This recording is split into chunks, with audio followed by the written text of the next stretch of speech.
వాళ్ళకి కాటుకు పెట్టుకోవాలంటే నాకు చాలా ఇష్టం. మా కుక్కకు చూడండి ఆల్రెడీ కాటుకు పెట్టిన కళ్ళు. చిన్నపిల్లల్లో అయితే కంప్లీట్గా కాటుకు పెట్టడం పిల్లలకి అవాయిడ్ చేయండి. ఎందుకంటే అయితే కాటుకు ఎలా తయారు చేయాలో చూద్దాం.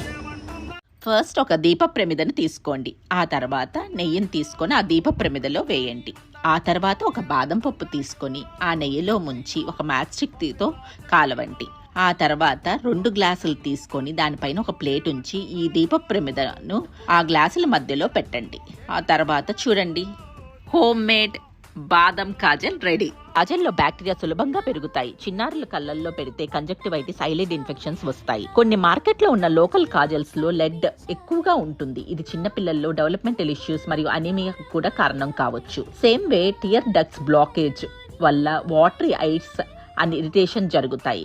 కెమికల్ బేస్డ్ కాజల్స్ వల్ల రెడ్నెస్, ఇచ్చింగ్, అలర్జీ కలగవచ్చు. కాజల్ వల్ల పిల్లలు కళ్ళని రుద్దుతారు, మరింత ఇన్ఫెక్షన్ ఛాన్సెస్ ఉంటుంది. సో కుట్టి బేబీస్ కైతే కాజల్ అస్సలు పెట్టొద్దు. పెద్దవాళ్ళకైతే home made kajals better then chemical kajals. ఇంకోటి గుర్తు పెట్టుకోవాలి, clean preparation and daily removal of kajal చాలా important. Doctor G Kondareddy super speciality dental hospital